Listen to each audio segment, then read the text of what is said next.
Hello friends, मैं सुधीर स्वागत करता हूं आप सभी का आपके अपने चैनल स्कोर मैक्स पे। और आज हम डिस्कस करने वाले हैं आपकी IBO 5 की यूनिट 5 जिसका नाम है inventory management and order handling. तो नॉर्मली बात करते हैं हम इन्वेंट्री होता क्या है। तो inventory means stock of goods and it is use to meet immediate और एक्सपेक्टेड रिक्वायरमेंट्स ऑफ गुड्स। तो जब भी आपको कोई डिलीवरी करनी होती है तो उससे रिलेटेड आपके पास स्पेयर पार्ट्स होने चाहिए उस प्रोडक्ट को बनाने के लिए, सेमी फर्निश्ड गुड्स होने चाहिए उसको मैन्युफैक्चर करने के लिए, रॉ मटेरियल्स होना चाहिए जिसकी हेल्प से आप उस गुड्स को मैन्युफैक्चर करते हैं और उसके बाद उस चीज़ को डिलीवर करते हैं। तो इन्वेंट्री वही होता है, गुड्स का स्टॉक होता है जो कि यूज़ किया जाता है हमारी इमीडिएट जो डिमांड्स होती हैं, रिक्वायरमेंट्स होती हैं गुड्स की, उनको पूरा करने के लिए। तो नॉर्मली इसके अंदर जो इंक्लूड्स होते हैं वो हमारे रॉ मटेरियल्स होते हैं, स्पेयर पार्ट्स होते हैं, सेमी फर्निश्ड गुड्स होते हैं और मैन्युफैक्चर्ड गुड्स। तो आपने देखा कि inventory means stock of goods. अब inventory is needed to meet unexpected demand और meet regular demand in case of interrupted production. तो ये हमारी हेल्प करता है हमारी अनएक्सपेक्टेड डिमांड को पूरी करने में, हमारी रेगुलर जो डिमांड होती है उसको पूरी करने में, या फिर कई बार ऐसे केस हो जाते हैं कि हम प्रोडक्शन नहीं कर पाते अपने प्रोडक्ट्स का, अपने गुड्स का। तो उस कंडीशन में जब हम प्रोडक्शन ना कर पाए तो वहाँ पर ये इन्वेंट्री हमारी हेल्प करती है हमारे जो डिमांड होती है, हमारी जो नीड्स होती हैं उनको फिलफिल करने के लिए। इसके साथ ही इन्वेंट्री हमारे अदर पर्पसेस को भी फिलफिल करती है, पूरा करती है, जैसे हमारी improve customer services, effect production economies, permit purchase economies, enable transport economies, serve hedge against price increases, guard against uncertain demand and lead time. तो आपके ये 6 पॉइंट है जो कि हमारे इन्वेंट्री, इनको भी हमें सर्व करती है, इनकी भी हमें फैसिलिटी प्रोवाइड करती है। अब सबसे पहला है कि इम्प्रूव कस्टमर सर्विसेज। तो आपके पास जितनी ज़्यादा इन्वेंट्री होगी, आपके पास स्टॉक होगा गुड्स का, उतनी इजीली आप अपने प्रोडक्ट को कस्टमर तक इजीली कम से कम टाइम में पहुंचा पाओगे। जब आपके पास इन्वेंट्री होगी तो उसी कंडीशन में आपके पास रॉ मटेरियल होगा, तभी आप अपना प्रोडक्शन इकोनॉमिक लेवल पे कर पाओगे। इससे आपकी जो परचेस होती है इकोनॉमिक की वो भी बढ़ती है। आपका जो ट्रांसपोर्ट होता है, क्योंकि जब आपके पास ज़्यादा से ज़्यादा रॉ मटेरियल होएगा, आपके पास स्पेयर पार्ट्स होंगे, तो आपको वहाँ पर ट्रांसपोर्टेशन की जो कॉस्ट होती है वो भी कम देनी पड़ेगी। आपके जो ट्रांसपोर्ट होंगे वो भी इकोनॉमिक्स लेवल में हो जाएंगे। या फिर जैसे कई बार आपके हेड्स आ जाते हैं, जैसे कह सकते हैं कि कई बार प्राइस इंक्रीज हो जाता है या प्राइस डिक्रीज हो जाता है। तो अगर आपके पास इन्वेंट्री है, रॉ मटेरियल्स है, तो आप उस हेज को, उस रिस्क को कम कर सकते हैं। या फिर आपका जो एकदम से कई बार डिमांड इंक्रीज हो जाती है या डिमांड एकदम से घट जाती है, तो वहाँ पर जो हमें उसको प्रोडक्शन में टाइम लगता है, उस प्रोडक्शन टाइम से भी हमें ये सिक्योरिटी प्रोवाइड करता है। तो ये थे हमारे इन्वेंट्रीज सर्व अदर पर्पसेस। अब एट्रीब्यूट फॉर इंक्रीजिंग इन्वेंट्रीज। तो अब जैसे हम धीरे धीरे हमारा जो टाइम पीरियड बढ़ रहा है, हमारे ट्रेड बढ़ रहे हैं ईयर बाय ईयर, तो हम देख रहे हैं कि अब जो इन्वेंट्रीज को स्टोर करने की बात थी, या जो हम एट्रीब्यूट्स था इन्वेंट्रीज को स्टोर करने का, वो धीरे धीरे बढ़ता जा रहा है। तो इसके रीजंस क्या हैं, एट्रीब्यूट्स क्या हैं जिनकी वजह से इस इन्वेंट्री को ज़्यादा ज़्यादा स्टोर किया जा रहा है। तो सबसे पहला है अनप्रेडिक्टेड सेल्स।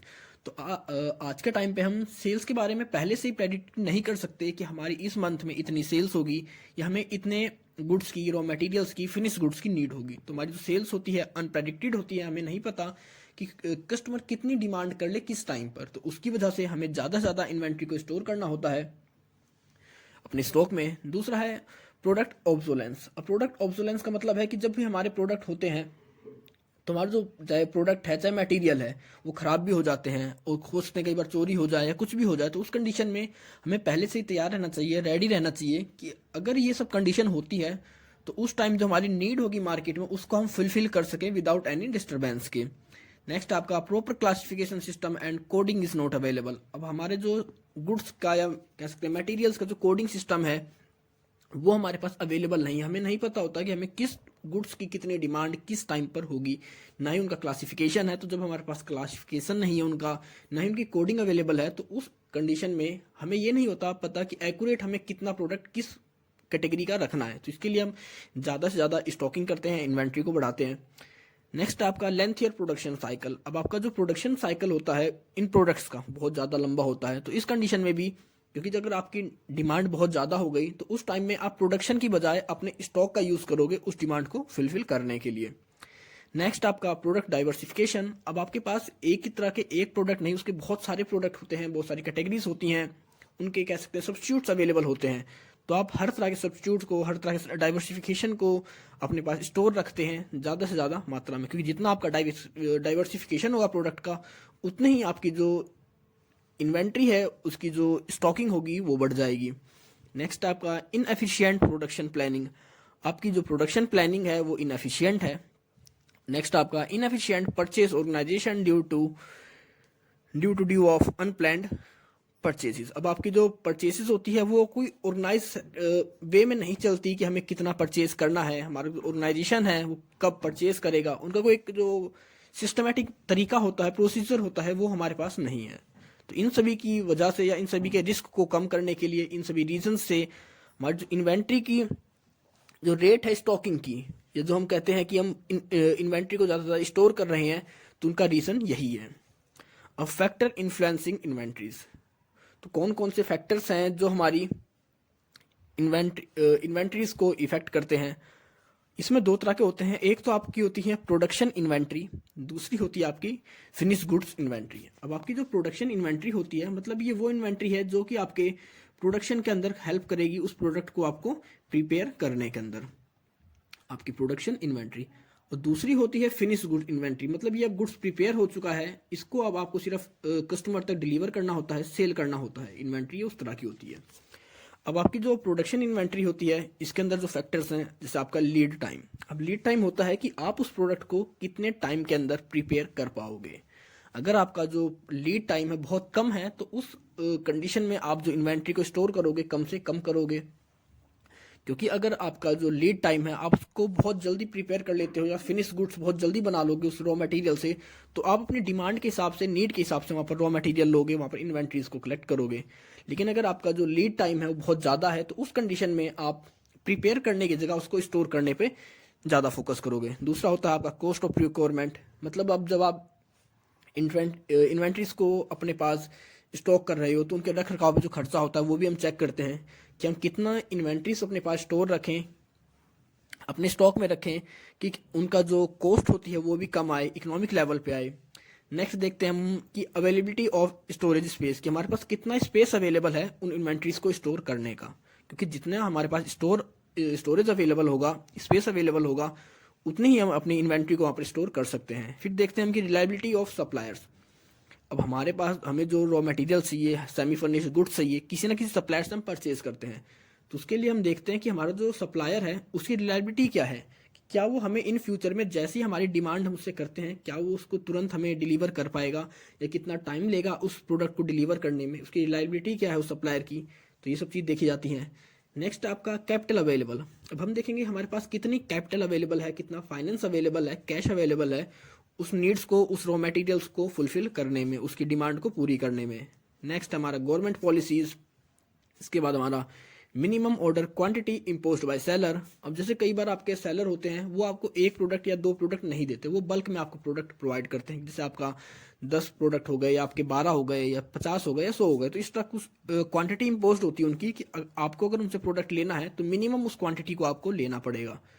नेक्स्ट आपका डिमांड कंजप्शन वेरिएशंस। हम देखेंगे हमारी जो डिमांड है या जो कंजप्शंस है वो किस तरह चेंज हो रही है। जैसे अगर कोई फेस्टिवल ऑफर है या फेस्टिवल टाइम चल रहा है, सीजनल टाइम है किसी प्रोडक्ट का, तो वहाँ पर हम उसकी जो स्टॉकिंग करते हैं या जो स्टोर करते हैं प्रोडक्ट को, रॉ मटेरियल्स को ज़्यादा से ज़्यादा करेंगे। नेक्स्ट देखते हैं हम उनकी कॉस्ट ऑफ स्टोरेज। अब हम उस प्रोडक्ट को स्टोर कर रहे हैं, उसकी कॉस्टिंग क्या आ रही है स्टोरेज करने की। तो ये सब पॉइंट्स हैं, फैक्टर्स हैं जो कि हमारे इन्फ्लुएंस करते हैं इन्वेंट्रीज को। नेक्स्ट आता है इसमें आपका फिनिश गुड्स इन्वेंट्री। मतलब वो गुड्स जो कि आपके प्रिपेयर हो चुके हैं, अभी सिर्फ डिलीवर होने होते हैं डायरेक्ट टू कस्टमर को। अब इसमें पहला है meet demand until the arrival of fresh stock. अब इसमें सबसे पहला देखते हैं कि क्या हमारा जो फिनिश गुड्स है, जब तक हमारे पास नया स्टॉक नहीं आता तब तक कि हमारी नीड को, हमारी डिमांड को पूरी कर पाएगा या नहीं।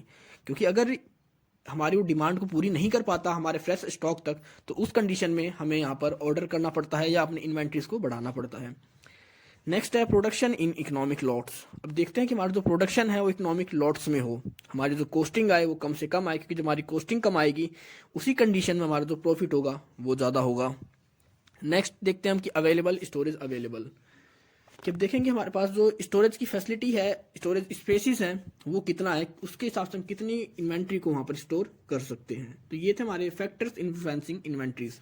कि इन्वेंट्रीज को इफेक्ट करने वाले आपके फैक्टर्स, इनके हिसाब से हम अपनी इन्वेंट्री को सिक्योर करते हैं या कह सकते हैं स्टोर करते हैं। अब inventory level must be sufficient to meet demand under the following, या कह सकते हैं बिलो कंडीशंस। अब आपकी जो इन्वेंट्री लेवल होना चाहिए, आपके पास जो स्टॉक ऑफ गुड्स होना चाहिए, वो इतना सफिशिएंट होना चाहिए कि आपकी जो डिमांड को पूरी कर सके। वो डिमांड तीन तरीके से, तीन कंडीशंस में है। पहली है meet demand until the arrival of fresh stock, मतलब जब तक आपका फ्रेश स्टॉक ना आए तब तक आपकी डिमांड को पूरी कर सके, इतनी इन्वेंट्री होनी चाहिए। दूसरी है डिले और अनकर्टेनिटीज इन सप्लाईज, अगर आपका जो सप्लायर है वो किसी कंडीशन में डिले कर दे अपनी डिलीवरी को, या किसी कंडीशन में आप तक ना पहुंच पाए, तो उस टाइम गैप के अंदर की जो डिमांड है उसको पूरी कर सके आपका स्टॉक, आपकी जो इन्वेंट्री है।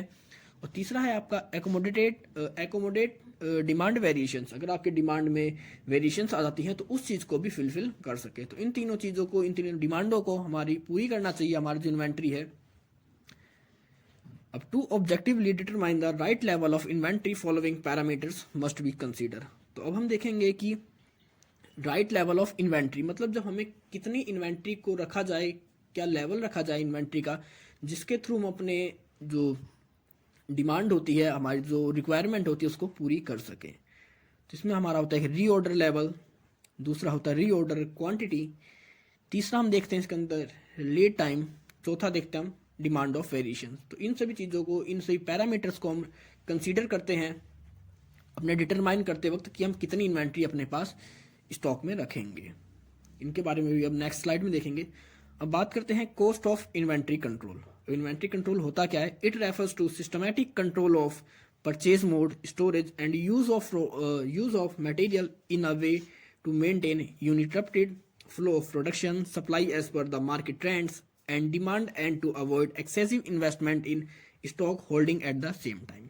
इसके अंदर कह सकते हैं एक तरह से सिस्टमैटिक कंट्रोल करते हैं हम कि हम कितनी परचेज करनी है इन्वेंट्री का, कितना रॉ मटेरियल परचेज करना है, किस तरह से स्टोर करें और किस तरह उसका प्रोडक्शन करें कि जिसके थ्रू हम अपनी मार्केट की जो ट्रेंड है, जो मार्केट की डिमांड है, उसको पूरी कर सकें। और इसके साथ साथ हम ये भी देखते हैं कि हम कोई एडिशनल या एक्सेसिव इन्वेस्टमेंट ना करें अपने स्टॉक्स को होल्ड करने में।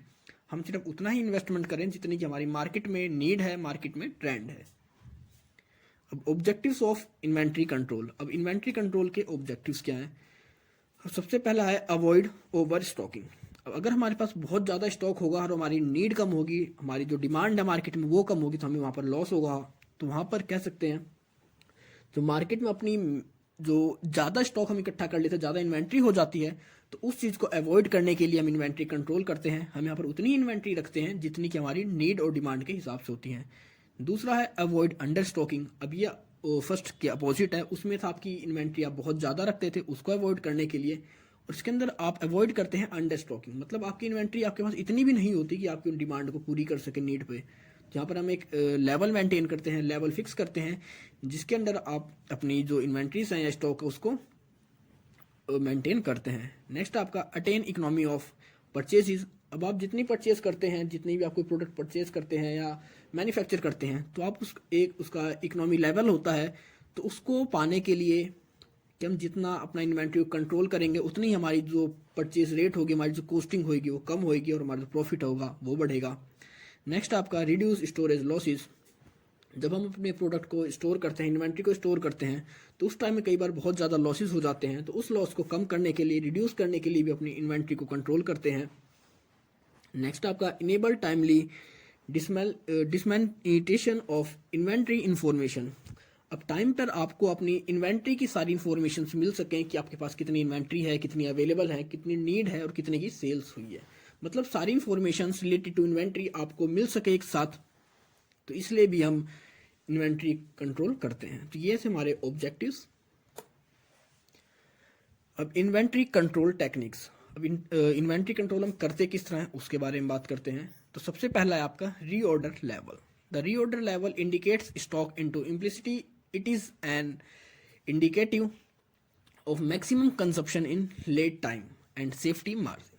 अब इसके अंदर होता क्या है रीऑर्डर लेवल के अंदर कि हम एक तरह से एक लिमिट फिक्स कर देते हैं, एक तरह से एक मार्जिन लगा देते हैं, एक इंडिकेशन लेवल फिक्स कर देते हैं कि हमें अपने प्रोडक्ट का जो कह सकते हैं स्टॉक है वो मिनिमम इस लेवल तक रखना है कि अगर इस लेवल से नीचे हमारा स्टॉक आता है तो उसके बाद हम अपने स्टॉक को दोबारा से ऑर्डर करेंगे। ये एक तरह से आपके दिखाता है आपका मैक्सिमम कंजप्शन को आपके लीड टाइम के अंदर, कि एक लीड टाइम के अंदर आपका कितना कंजप्शन हो जाएगा, और उसी के हिसाब से हम अपने जो ऑर्डर को स्टॉक करते हैं इंडिकेट करते हैं इसके अंदर। आपका जो री ऑर्डर लेवल का फॉर्मूला है वो आपका maximum consumption rate into maximum lead time plus में सेफ्टी मार्जिन।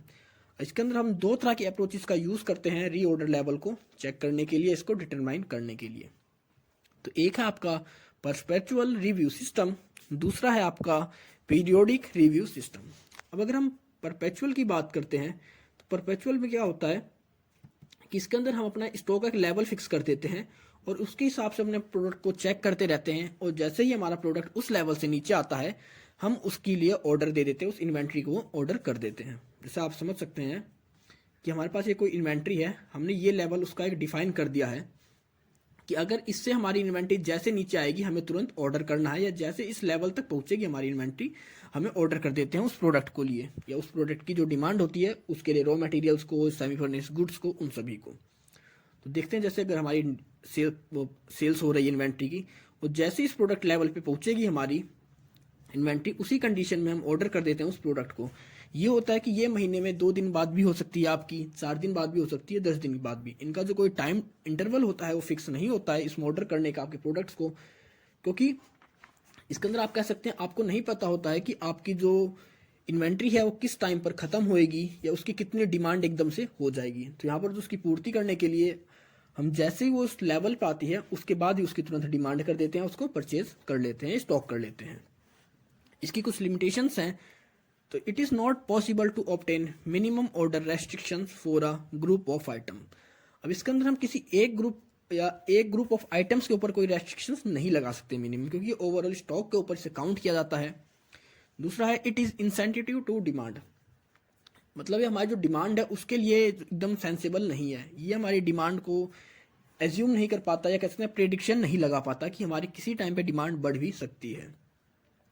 थर्ड आपका it requires ongoing review of inventory level and such store records must be updated always. इसके अंदर आपका जो रिव्यू सिस्टम होता है इन्वेंट्री का वो कंटिन्यू होना चाहिए, और इसमें आपका जो स्टॉक रिकॉर्ड होना चाहिए वो अपडेट होना चाहिए हरदम, क्योंकि जैसे आपका स्टॉक अपडेट होगा उसके हिसाब से हम इस चीज़ को कह सकते हैं रिप्लेसमेंट करते हैं अपने लेवल पर लाने के लिए। तो ये थी इसकी लिमिटेशंस। परपेचुअल रिव्यू सिस्टम, ये कह सकते हैं इसका कोई टाइम लिमिट नहीं होता, जैसे ही आपकी इन्वेंट्री उस लेवल पे या उस लेवल से नीचे आती है उसके बाद हम उस चीज़ के लिए ऑर्डर कर देते हैं, या उसका जो रिप्लेसमेंट की प्रोसेस होती है उसको स्टार्ट कर देते हैं। लेकिन अब बात करते हैं पीरियोडिक रिव्यू सिस्टम। इसके अंदर हम अपने इन्वेंट्री के लिए एक टाइम फिक्स कर देते हैं, एक डेट फिक्स कर देते हैं कि उसी डेट को हर मंथ हम अपनी इन्वेंट्री को चेक करेंगे, उसका स्टॉक देखेंगे और उसके बाद उसको हम ऑर्डर करेंगे एक फिक्स डेट के बाद। क्योंकि परपेचुअल में था हमने एक लेवल फिक्स कर दिया, जैसे ही हमारी इन्वेंट्री उस लेवल के पास आती है हम उसको ऑर्डर कर देते हैं, उसको कंप्लीट करते हैं फुल से, दोबारा से स्टोर करते हैं, तो वो महीने में 2 बार 3 बार भी हो सकता है। लेकिन आपका जो पीरियोडिक रिव्यू सिस्टम है ये एक तरह से टाइम टेबल के हिसाब से चलता है, एक फिक्स टाइम होता है, जैसे आपका मंथली हो गया चाहे आपका वीकली हो गया, उसके हिसाब से इस चीज़ को मेंटेन किया जाता है। अब इसकी कुछ लिमिटेशंस हैं। पहली लिमिटेशंस है does not consider inventory cost. इसके अंदर आपकी जो इन्वेंट्री कॉस्ट होती है उस चीज़ को ये कंसीडर नहीं करता। दूसरा है द मिनिमम और package quantity restrictions is generally not possible to meet. अब इसके अंदर जैसे आपकी कई बार रेस्ट्रिक्शंस होती हैं पैकेज क्वांटिटी पर, या मिनिमम क्वांटिटी आपको परचेज करनी होती है, तो उस चीज़ के लिए कह सकते हैं उन डिमांड्स को पूरी नहीं कर पाता ये, क्योंकि इसके अंदर हम अपनी प्रोडक्ट की क्वांटिटी नहीं सिर्फ एक टाइम लिमिट को देखते हैं। तीसरा इसके अंदर does not consider change in demand. इसके अंदर हमारी जो डिमांड चेंज होती है उस चीज़ को कंसीडर नहीं करता ये मान के चलता है कि जो आपकी डिमांड आज है वही डिमांड आपकी नेक्स्ट टाइम भी रहेगी। नेक्स्ट आपके अंदर द सिस्टम में lead to frequent rendering which must be avoided. अब इसके अंदर होता है कि आपका जो फ्रीक्वेंट होता है, रेंडरिंग होती है आपकी फ्रीक्वेंटली होनी चाहिए, उसको आपको अवॉइड करना पड़ेगा, क्योंकि अगर आप उस चीज़ को अवॉइड नहीं करोगे उस कंडीशन में आप इस चीज़ को या इस प्रोसेस को यूज़ नहीं कर पाओगे। रेंडरिंग का हम कह सकते हैं कि जिस तरह हमें देखना होता है कि हमारा कितना हमारे पास स्टॉक है, कितना नहीं है। क्योंकि अगर हमें यही ना पता हो कि हमारे पास कितना स्टॉक है, कितनी इन्वेंट्री है, तो उस कंडीशन में हम उसको जो डिमांड होती है इन फ्यूचर की, कंट्रीज होती है, उनको फुलफिल नहीं कर सकते। तो इन चीज़ों को हमें कह सकते हैं लिमिटेशंस हैं, इन चीज़ों को हमें अवॉइड करना चाहिए अगर हम किसी भी इंडस्ट्री में अपनी इन्वेंट्रीज के ऊपर कंट्रोल कर रहे हैं, इन्वेंट्री टेक्निक्स के बारे में देख रहे हैं। अब बात करते हैं इन्वेंट्री कंट्रोल टेक्निक्स के बारे में, दूसरी टेक्निक। अब हमने पीछे बात करी थी रीऑर्डर, इससे पहले हमने बात करी थी रीऑर्डर लेवल के बारे में। अब बात करेंगे हम रीऑर्डर क्वांटिटी के बारे में। इसके अंदर हम हमारी जो इन्वेंट्री होती है नॉर्मली, उस इन्वेंट्री को हम उसकी वैल्यू के हिसाब से कैटेगराइज कर देते हैं, क्लासिफिकेशन कर देते हैं उस कह सकते हैं इन्वेंट्री का। उसकी कैटेगरी के हिसाब से हम उसको स्टोर करते हैं, उस इन्वेंट्री को कंट्रोल करते हैं। The most effective techniques for determining reorder quantity is economic order quantity EOQ, while reordering and purchasing inventory holding cost must be considered। लेकिन जब भी हम मतलब एक तरह से कह सकते हैं कि इफेक्टिव टेक्निक है आपके रीऑर्डर क्वांटिटी की, जिसे हम कहते हैं इकोनॉमिक ऑर्डर क्वांटिटी। इसको रिकॉर्डिंग के टाइम पे हम या परचेजिंग इन्वेंट्री के टाइम हम जो होल्डिंग कॉस्ट होती है उसको इंक्लूड करते हैं। अब इसके अंदर हम कॉस्ट को कैसे निकालेंगे, क्योंकि जब भी हम इस इकोनॉमिक ऑर्डर क्वांटिटी को कैलकुलेट करते हैं या कंट्रोल करते हैं, तो उसके अंदर हम हमारी जो रिकॉर्डिंग कॉस्ट होती है, रीऑर्डरिंग कॉस्ट होती है, परचेजिंग इन्वेंट्री होल्डिंग कॉस्ट होती है, इन सभी चीज़ को इंक्लूड किया जाता है। तो ये सभी चीज़ निकलेंगे कैसे, जैसे आपकी परचेजिंग कॉस्ट है, प्रोक्योरमेंट कॉस्ट है, इसको हम कैसे निकालते हैं, इसके अंदर क्या क्या चीज़ें इंक्लूड करते हैं। तो इसके अंदर जैसे आपका order placing cost, scrutinising cost, deciding supplier cost, issuing purchase order cost, cost of material inspection, cost of received material, payment to supplier cost etcetera, ये सारी कॉस्ट इसके अंदर इंक्लूड की जाती है आपकी प्रोक्योरमेंट एंड परचेजिंग कॉस्ट के अंदर। अब आपका आता है कॉस्ट पर ऑर्डर। अब कॉस्ट पर ऑर्डर का आपका जो फॉर्मूला बनता है, annual purchasing cost divided by total number of order purchase. अब दूसरी चीज के अंदर हम चेक करते हैं ऑर्डर क्वांटिटी के अंदर कि हमारी जो इन्वेंट्री कैरिंग कॉस्ट है वो कितनी है, क्योंकि ये चीज भी इसके अंदर जोड़ी जाएगी, तभी हमारा जो इकोनॉमिक ऑर्डर क्वांटिटी है उसको हम कैलकुलेट कर पाएंगे। तो इसके अंदर हम जोड़ते हैं insurance cost, opportunity cost, production obsolescence cost, rental cost, overheads, labour overheads, loss due to shrinkage, evaporation, spoilage, pilferage और damage by natural agents like fire. This cost में भी 30% और मोर प्लस। अब आपकी जो एक कॉस्ट होती है वो 30% या 30% से भी ज़्यादा हो सकती है। अब EOQ is defined as reorder quantity at which cost of inventory holding is equal to cost of procuring for meeting annual requirement। तो इसके अंदर आपकी जो इन्वेंट्री की होल्डिंग कॉस्ट होती है वो बराबर होती है आपकी cost of procuring for meeting annual requirements के। अब इसका जो फॉर्मूला है वो EOQ का equal to √2AP divided by UC। अब A का मतलब होता है एनुअल कंजप्शन, P का मतलब होता है procurement cost per order, U का मतलब होता है यूनिट प्राइस और C का मतलब होता है inventory carrying cost. Above formula is based on following assumptions and principles. तो आपका जो फॉर्मूला बनाया गया है, कुछ इसके लिए कुछ असम्पशंस हैं, कुछ प्रिंसिपल्स हैं। उसके अंदर जैसे आपका routine simplification, package size, economical freight rates, perishable items, bulk discounts, case of import, seasonal articles, ये सारे इसके अंदर आते हैं। जैसे आपका सीजनल आर्टिकल्स है तो हमें पता है कि अगर कोई सीजनल आर्टिकल्स है तो वहाँ पर हम उस प्रोडक्ट को उस सीजन में परचेज करते हैं चीपर कंपैरिजन टू अदर। जैसे हम शुगर कैन का एग्जांपल लें, वूलन क्लोथ्स का एग्जांपल लें, तो ये सारी चीज़ें कब हमें सस्ती मिलेगी, जब इनका सीजन होगा। अगर जैसे हम बात करें बल्क डिस्काउंट की, तो कई बार हम बल्क सोचते हैं कि हमें ज़्यादा से ज़्यादा बल्क में परचेज करेंगे तो हमें डिस्काउंट मिलेगा, लेकिन जब हम जितना बल्क में परचेज करेंगे तो उसके लिए हमारे पास जो ऐसी फैसिलिटी भी होनी चाहिए या हमारे पास स्ट्रक्चर भी तो होना चाहिए उस बल्क को स्टोर करने के लिए, उस इन्वेंट्री को अपने पास सिक्योर करने के लिए। या अगर हमारा कोई पेरिशेबल आइटम्स है तो वहाँ पर देखते हैं कि उसे हम कम से कम एक्सेस करना चाहिए, कम से कम लीड टाइम होना चाहिए उसका, छोटी से छोटी अमाउंट में परचेज करना चाहिए। तो ये सारे हमारे पास बहुत सारे कह सकते हैं असम्पशंस हैं, प्रिंसिपल्स हैं, जिसकी हेल्प से इस फॉर्मूले को डेवलप किया गया है, या इन प्रिंसिपल्स या असम्पशंस के ऊपर ही हम इस फॉर्मूले को यूज़ करते हैं। Other techniques. अब अदर टेक्निक्स के अंदर हम बात करेंगे एक मिनिमम लेवल, मैक्सिमम लेवल और इन्वेंट्री टर्नओवर रेट की। तो मिनिमम लेवल हम कह सकते हैं कि एक तरह से एक लेवल डिसाइड कर देते हैं, एक स्टॉक की क्वांटिटी डिसाइड कर देते हैं पहले से ही कि उस लेवल पर जाने के बाद हमें प्रोडक्ट को फिर से रिस्टोर करना पड़ेगा, इन्वेंट्री को फिर से रिस्टोर करना पड़ेगा। सब एग्जांपल समझ सकते हैं कि हमारे पास कोई प्रोडक्ट था और ये हमने एक लिमिट फिक्स कर दी, मिनिमम लेवल। आप इसे कोई भी कह सकते हैं, हो सकता है कि एकदम आपका जो लोवेस्ट पॉइंट हो वो हो आपका, या कह सकते हैं कोई भी बल्क स्टॉक हो। तो इसके अंदर होता है कि जैसे हमारा प्रोडक्ट यहाँ पर जब आएगा, मतलब हमारे पास इन्वेंट्री हमारी जैसे इस स्टॉक लेवल पे आती है, उसके बाद हम उस इन्वेंट्री को फिर से रिस्टोर कर लेते हैं।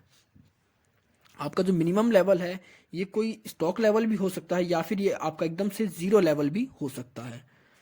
दूसरा होता है आपका मैक्सिमम लेवल। मैक्सिमम लेवल के अंदर हम देखते हैं कि हमारी जो डिमांड है प्रोडक्ट की, हमारे जो गुड्स की, वो मैक्सिमम कितने लेवल तक गई है। और जितनी हमारी मैक्सिमम डिमांड होती है, जितनी हमारी जो कंजम्पशन होती है मैक्सिमम होती है, उसी के हिसाब से हम अपना जो मैक्सिमम लेवल सेट कर देते हैं। हम चेक करेंगे प्रीवियस मंथ्स का, तो हम देखेंगे कि हमारी जो डिमांड है मैक्सिमम इस लेवल तक गई है। तो अपना जो हम इन्वेंट्री का या जो मैनेजमेंट करते हैं इन्वेंट्री को स्टॉक करने का, वो हम इस लेवल तक ही करेंगे। इस लेवल तक अपनी इन्वेंट्री को रिकॉर्ड रखेंगे, अपने पास सिक्योर रखेंगे, जिसके थ्रू हम अपनी जो मैक्सिमम लेवल है या जो मैक्सिमम डिमांड होती है, कंजम्पशन है, उसको पूरी कर सके। जैसे ही इससे नीचे हमारा प्रोडक्शन लेवल आएगा, हमारा जो इन्वेंट्री लेवल आएगा, उसके बाद फिर से हम उसको फुलफिल करना शुरू कर देते हैं। इसके बाद करते हैं सिलेक्टिव इन्वेंट्री कंट्रोल। वैसे तो हमारी बुक्स में कई सारी हैं, जैसे XYZ है, ABC है, HML है, VED है, GOLF है, लेकिन हमारे पास जो सिलेबस में है या जो हमें ब्रीफली एक्सप्लेन की गई है वो सिर्फ ABC क्लासिफिकेशन है। तो इसी के बारे में बात करेंगे। तो नॉर्मली ABC क्लासिफिकेशन होता क्या है कि इसके अंदर आपके गुड्स को 3 ग्रुप्स में डिवाइड कर दिया जाता है, आपके इन्वेंट्री को 3 ग्रुप्स में डिवाइड कर दिया जाता है, A, B और C। अब इसको इस तरह समझ सकते हैं, जैसे आपका ये कोई टोटल आपके पास इन्वेंट्री है, ये आपका 10% हो गया, जिसे हम A कहेंगे। ये आप कह सकते हैं आपका 20% हो गया, जिसे हम B कहेंगे। और ये आपका जो टोटल रिमेनिंग पोर्शन है, इसे हम C कहेंगे। तो आपका जो A% में वो इन्वेंट्रीज आती हैं जो कि होती तो टोटल हमारी इन्वेंट्री के 10% है, लेकिन इनके सेल्स से हमें 80% रिवेन्यू मिलता है, या 80% हमारी सेल्स में कंट्रीब्यूट करती हैं। मतलब अगर हमारी 100 सेल्स होती है पूरी ओवरऑल एक साल के अंदर या एक मंथ के अंदर, तो उसके अंदर से जो 80% होती है सेल्स की वैल्यू, वो हमारी 10% इन्वेंट्री से आती है। तो इन्हें हम रखते हैं A कैटेगरी में। B कैटेगरी में हम उन्हें रखते हैं जो कि हमारे टोटल स्टॉक का 20% होती हैं। मतलब ये हमारे पास क्या है, टोटल स्टॉक का 20%, लेकिन इनको सेल्स करने के बाद या इनका जो कंजम्पशन रेट होता है हमारा, वो 15% होता है हमारी ओवरऑल कंजम्पशन का या ओवरऑल सेल्स का। तो इसे हम B कैटेगरी के अंदर रखते हैं। और इसके बाद C के अंदर आते हैं हमारे वो 70% इन्वेंट्री या स्टॉक आ जाता है, जो कि हमारी सेल्स का 5% हमें कंट्रीब्यूट करता है। तो उन प्रोडक्ट्स को, उन इन्वेंट्री को हम C के अंदर रखते हैं। तो इस तरह हम अपनी इन्वेंट्री को A, B और C 3 पार्ट में डिवाइड कर देते हैं, और इसके हिसाब से ही हम उनकी जो स्टोरेज होती है, उनका जो कह सकते हैं अपने पास मैनेज करते हैं, उनका मैनेजमेंट करते हैं, इनके हिसाब से होता है। अब हमारे पास जो हमें सबसे ज़्यादा कह सकते हैं रिटर्न देती है इन्वेंट्री, उसको हम ज़्यादा लेवल पर मेंटेन करते हैं। उसके बाद जैसे हमारी B है, तो ये हमें कह सकते हैं ना तो बहुत ज़्यादा रिटर्न देती है, ना ही बहुत ज़्यादा कम देती है। तो इसका मीडियम लेवल पे कह सकते हैं इसको हम मैनेज करते हैं या इसका जो मेंटेन करते हैं। और आपकी जो C होती है, इसको हम बहुत कम वैल्यू में अपने पास मेंटेनेंस रखते हैं। तो सबसे ज़्यादा हम अपने पास इन्वेंट्री स्टॉक में रखेंगे, वो रखेंगे A, उसके बाद B, उसके बाद C, क्योंकि जो जितना प्रॉफिट देगा उसको लेवल हम उतना ही ज़्यादा मेंटेन रखेंगे। अब new trends in inventory management. तो अब न्यू ट्रेंड्स की बात करते हैं। तो इसमें पहला है आपका रिक्वायरमेंट प्लानिंग, या फिर आप इसे कह सकते हैं मटेरियल रिक्वायरमेंट प्लानिंग। तो इसके अंदर क्या होता है कि एक तरह से हम पहले से ही फोरकास्टिंग कर लेते हैं हमारी मटेरियल रिक्वायरमेंट्स की, कि हमें कितनी मटेरियल चाहिए और किससे करते हैं। मतलब हमारा जो मास्टर प्रोडक्शन स्कीम होता है या हमारे जो बिल्स ऑफ मटेरियल्स होते हैं, उनके थ्रू हम पता कर लेते हैं हमारी मटेरियल रिक्वायरमेंट की। और जैसे हमारी नीड्स होती हैं, डिमांड होती हैं, उसके हिसाब से हम अपने प्रोडक्ट को कह सकते हैं कन्वर्ट करते हैं, मैन्युफैक्चरिंग करते हैं, उनका प्रोडक्शन करते हैं। तो इसके अंदर हम सिर्फ प्रोडक्शन की बात करेंगे new trends in inventory management के अंदर, इस पहले पार्ट के अंदर। इसके अंदर हम अपनी डिमांड को पहले से ही फोरकास्ट कर लेते हैं, चाहे वो हमारी रॉ मटेरियल्स की हो, सेमी फर्निश्ड गुड्स की हो। दूसरा होता है आपका डिस्ट्रीब्यूशन रिक्वायरमेंट प्लानिंग। अब ये होता तो आपका MRP की तरह ही है कि इसके अंदर भी हम अपनी तरह से पहले ही फोरकास्ट कर लेते हैं अपनी डिमांड को, अपनी रिक्वायरमेंट्स को, रॉ मटेरियल्स की, या हमारा जो भी मटेरियल्स हम यूज़ करते हैं अपने प्रोडक्शन के अंदर, लेकिन इसके अंदर हम उससे एक स्टेप और आगे बढ़ते हैं, उसमें हम इसके अंदर हम डिस्ट्रीब्यूशन की भी बात करते हैं कि हम अब हमें अपना प्रोडक्ट को मैन्युफैक्चर ही नहीं करना बल्कि उस प्रोडक्ट को कस्टमर तक डिस्ट्रीब्यूट भी करना है। तो इसके अंदर हम देखेंगे कि कैसी कैसी हमारी कस्टमर से या मार्केट में कैसी डिमांड है, किस तरह की डिमांड है, और जैसी डिमांड होगी, जैसा वर्क मैच करेगा प्रोडक्शन का, उसी हिसाब से हम अपने प्रोडक्ट को डिज़ाइन करेंगे, मैन्युफैक्चर करेंगे। इसके अंदर हम अपनी जो इन्वेंट्री का स्टॉक है वो बहुत कम रखते हैं, क्योंकि इसके अंदर हमारा जो प्रोडक्शन का लीड टाइम होता है बहुत कम से कम टाइम में उस प्रोडक्ट को डिलीवर कर देते हैं या उस प्रोडक्ट को कह सकते हैं मैन्युफैक्चर कर देते हैं हम जस्ट इन टाइम। क्योंकि आपकी जो दोनों टेक्निक्स है जस्ट इन टाइम पे काम करती हैं, मतलब जैसी हमारी रिक्वायरमेंट होती है, डिमांड होती है, उसी के हिसाब से हम इनका मैन्युफैक्चर करते हैं, इनको हम बनाते हैं। इसके लिए हमारे पास कह सकते हैं जो हमारा इन्वेंट्री स्टॉक होता है, लेवल होता है, बहुत कम रखते हैं। इसके अंदर कुछ पॉइंट्स हैं जिनकी वजह से इसमें हम बेनिफिट उठा सकते हैं, या कुछ कॉन्सेप्ट्स हैं जिनकी हेल्प से हम इसमें बेनिफिट उठा रहे हैं। तो सबसे पहला इसके अंदर बेनिफिट क्या होता है इन दोनों के अंदर, कि आपका जो प्रोडक्ट वैल्यू होती है बहुत ज़्यादा होती है। कि जब आपकी प्रोडक्ट वैल्यू ज़्यादा है तो आप उसको ज़्यादा स्टोर नहीं कर सकते। आप उसको तभी प्रिपेयर करते हैं जब आपकी नीड होती है, आपकी रिक्वायरमेंट होती है, डिमांड होती है आपके प्रोडक्ट की।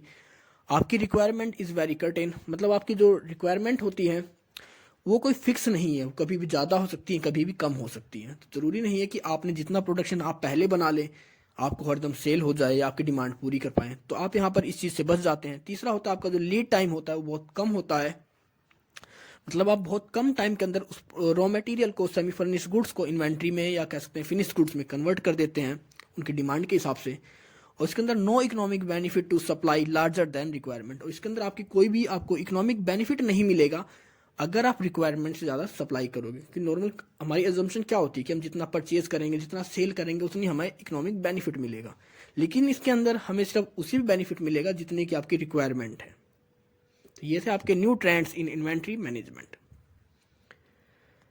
अब बात करते हैं ऑर्डर प्रोसेसिंग की। तो ऑर्डर प्रोसेसिंग होता क्या है कि एक तरह से कह सकते हैं आपकी प्राइमरी एक्टिविटी होती है किसी भी लॉजिस्टिक मैनेजमेंट की, कि जब भी कोई हमारे पास ऑर्डर आता है तो उस ऑर्डर को हम किस तरह प्लेस करते हैं, किस तरह उस ऑर्डर की प्रोसेसिंग करी जाती है।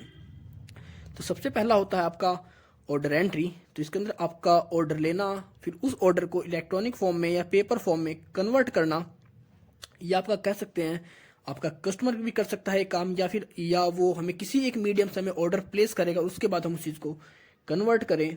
हो सकता है वो इलेक्ट्रॉनिक फॉर्म में कन्वर्ट करें या पेपर फॉर्म में।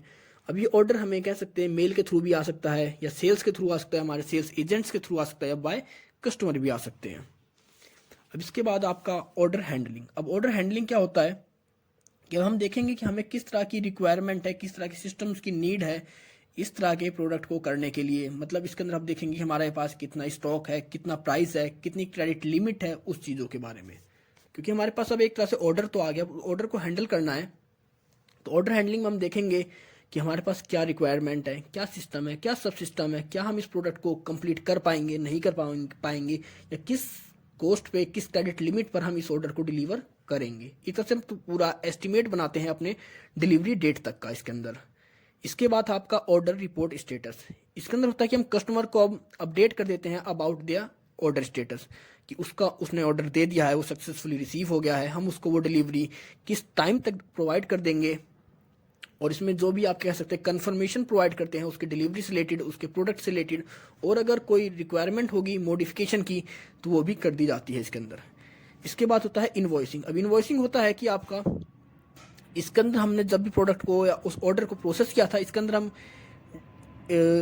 प्रोडक्ट की जो क्वांटिटी है और वो प्राइस है उस चीज़ को अपडेट करते हैं कि वो प्रोडक्ट उसे किस लेवल पर या किस प्राइस पर दिया जाएगा। एक तरह से ये बिल होता है, रिसिप्ट होती है किसी भी ऑर्डर की। इसके बाद आपका आता है कम्युनिकेशन कॉम्प्लायंस। इसके अंदर कह सकते हैं आपके पास आपने जो इनवॉइस तैयार करी है उस इनवॉइस को आप कस्टमर को या आपका जो बायर है उसको सेंड करते हैं, और साथ ही आपके जो भी सपोर्टिंग डॉक्यूमेंट्स होते हैं, चाहे आपका वारंटी कार्ड है, गारंटी कार्ड है, या आपका डिलीवरी का जो आप अरेंजमेंट करते हैं, या जो पेमेंट का आपको लेनी होती है, वो सब चीज़ें इसके अंदर आ जाती हैं। तो सबसे पहले आपने ऑर्डर एंट्री, मतलब आपने ऑर्डर लिया कस्टमर से, फिर उसको आप इलेक्ट्रॉनिक फॉर्म में या पेपर फॉर्म में रिकॉर्ड करते हैं। फिर उसके बाद आप देखते हैं कि आप उस ऑर्डर को दे सकते हैं, नहीं दे सकते, आपके पास उतना स्टॉक है नहीं है, चेक करेंगे आप सारी चीज़, डिलीवरी डेट हो गई, आपके प्राइसेस हो गए, स्टॉक्स हो गए, इन सभी चीज़ों को एक तरह से आप वेरीफाई करते हैं, एस्टिमेट लगाते हैं। इसके बाद फिर आपका ऑर्डर स्टेट अपडेट करते हैं कस्टमर को कि आप उसके ऑर्डर को किस टाइम तक पूरा कर पाओगे, कब डिलीवरी करोगे, किस प्राइस पे। इसके बाद इन्वॉइसिंग होती है कि अब आप अपने प्राइस को क्वांटिटी के हिसाब से मेंटेन करते हैं। एक तो से एक रिसिप्ट होती है, एक बिल होता है आपके प्रोडक्ट का, आपके डिलीवरी का। इसके बाद आपका कम्युनिकेशन कंप्लायंस, इसके अंदर आप अपनी इन्वॉइस को आप कस्टमर को ट्रांसफ़र करते हैं। और अगर इसके साथ ही कोई और रिक्वायरमेंट है डॉक्यूमेंट्स की, जैसे आपका गारंटी कार्ड होते हैं, वारंटी कार्ड होते हैं, या फिर उसके डिलीवरी के लिए आपने कोई ट्रांसपोर्ट अरेंज कराया है, या आपकी जो पेमेंट है ट्रांसपोर्ट की, वो सब चीज़ें इसके अंदर आ जाती हैं। तो ये था आपका order processing, handling and export order, कि हम एक्सपोर्ट ऑर्डर को हैंडल करना किस तरह करते हैं, किस तरह करना होता है, ज़रूरी क्यों होता है।